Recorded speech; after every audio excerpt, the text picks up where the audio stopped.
Hello. For the past 5 years, I've been diligently cleaning up my energy and emotions. Cleaning it out? Cleaning it out, cleaning it up, Has it been clarifying. painful? Sometimes. Mostly joyful, though. The inner beings of my birth family, friends, and coworkers have noticed that I have wonderful, coherent energy to the point that they're energy vampires. Then I feel drained. How can I continue to purify my own energy while preventing others from claiming a free ride? Well, when you are really in alignment with the stream, it is infinite, and no one can ever take so much that you would feel any deficiency. In other words, when you're really tuned in, tapped in, turned on, there's no such thing as an energy vampire, because that implies that there is this limited, quantifiable amount of energy, and that like oxygen in a tank. And if you get too many people breathing on your tube, then you'll be out. And it isn't like that at all. It's an infinite stream. But we think what sometimes happens is you get yourself into alignment because it's easier to do when you're off by yourself. It's easier to control your thoughts and to project your attention into places or areas that make you feel good.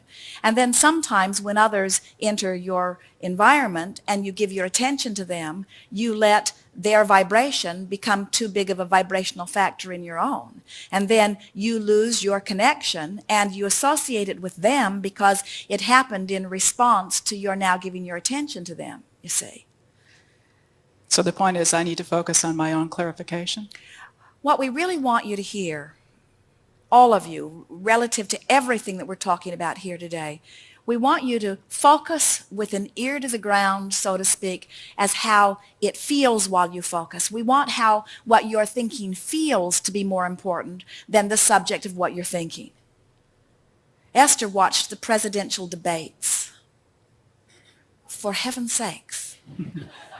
And her excuse was, I want to be informed, or I think it might be interesting, or I might want to sway the effect of it in some way.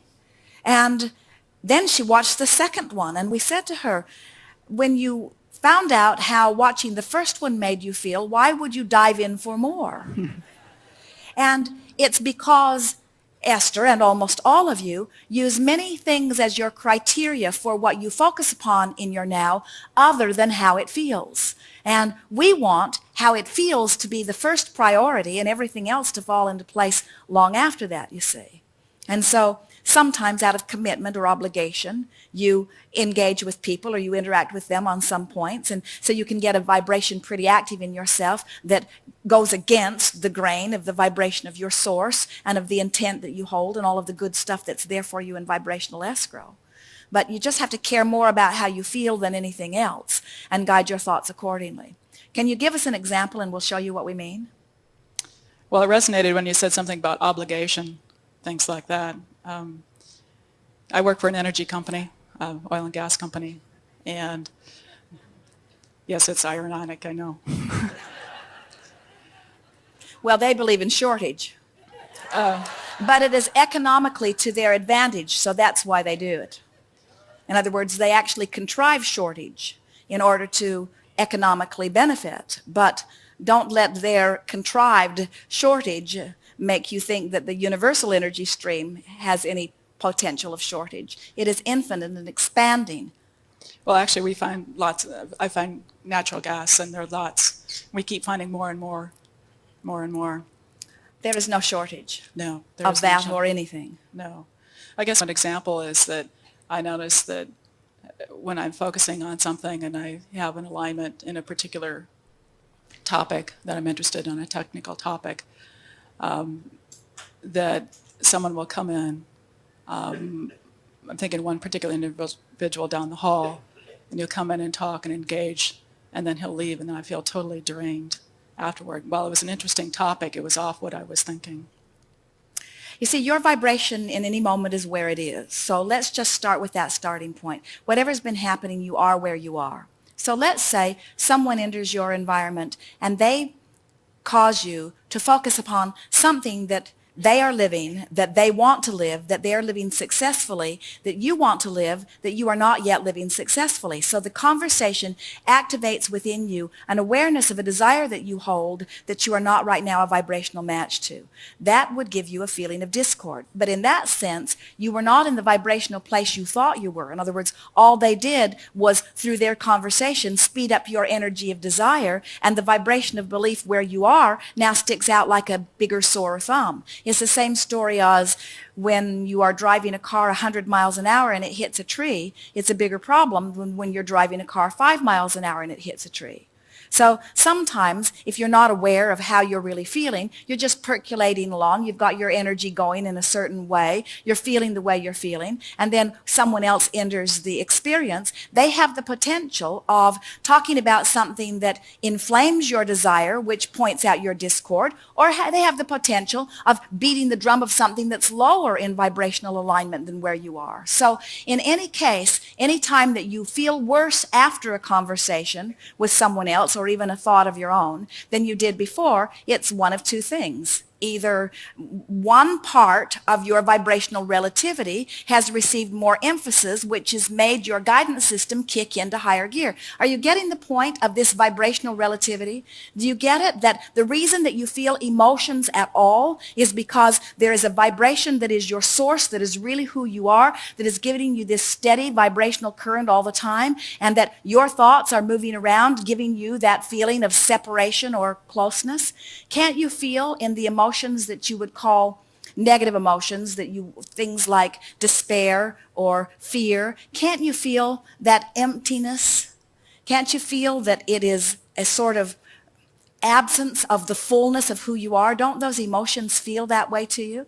The reason that they feel that way to you is because when you choose a vibration that does not allow the fullness of who you are to be present in this moment, then you don't feel so good. So now let's go back to the beginning and see what you're saying. So you're saying, I can feel sometimes that when someone else enters into an interaction with me or a conversation with me, that something happens then in my vibration that keeps me from being as fully in alignment as I was before they got there. And we say, well then, after that happens, after the fact, you can say, well, I don't want that. I know what I do want. I want to be in more control of my own vibration. Use that for leverage then. Say again? Use that for leverage. You use the contrast just like you use all contrast to help you to identify more clearly what you do want.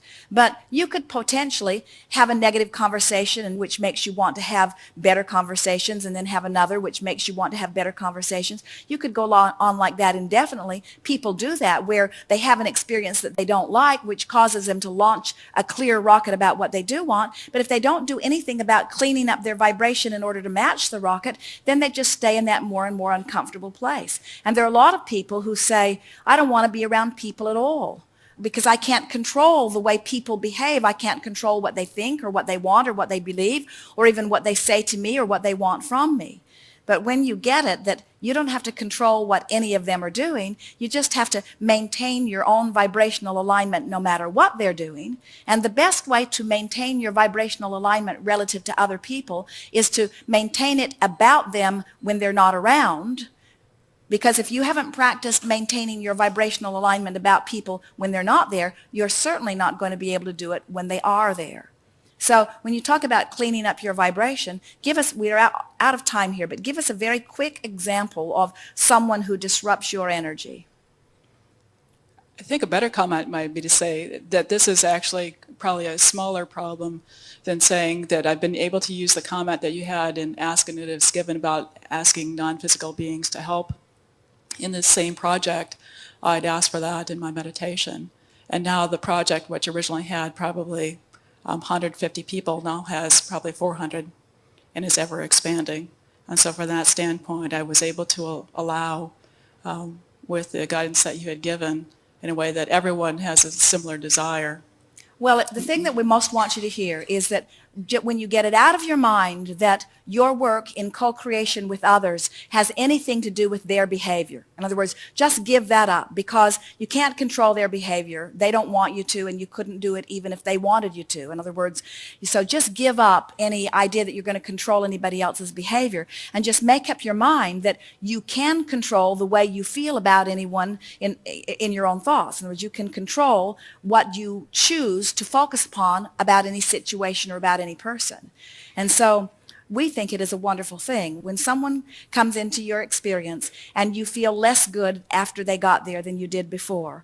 We think they've given you a wonderful gift, because they've given you an opportunity to realize that your energy can easily get out of balance, that you can easily be dissuaded to something that is not in alignment with who you really are. And as you experience by experience, person by person, bring yourself back to feeling good, bring yourself back to feeling good, in time, what they're thinking and what they're saying and what they're doing will be irrelevant to you. In other words, they can be contrasting data that helps you to get clearer and clearer about what you want, but who they are at any point in time has nothing to do with you. When you get control of your own energy field, between those 2 points of vibrational relativity, you have control of your life experience. And then, just as you said, the people who then law of attraction bring to you will be those that will please you when they get there. The law of attraction is always bringing to you those who are a vibrational match to what you've got going on. And so it sounds to us that you are a bit like so many people who are letting your vibration be about what you're observing. And so you're observing all over the place,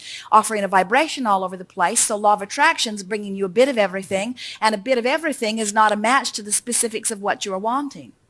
You'll hear much more as we are moving forward. We're just getting started on this business of vibrational relativity. Before this gathering has come to completion, you will understand it as well as we do. And then you will have the rest of your life to practice yourself into vibrational alignment. And it is so much fun to get an idea and line up with it, and then watch everything in the universe conspire to bring to you the manifestation of what you've lined up. It is so exhilarating to feel within yourself your alignment or misalignment. In other words, that's the molding of the clay. This is the fun stuff. You keep thinking that the fun stuff is getting to the manifestation. That's fun too, but not nearly as fun as the process of molding things into place. I should also say that I work closely with a geophysicist, and we use seismic data. Seismic data is acoustic waves into the ground, so it's all about frequency.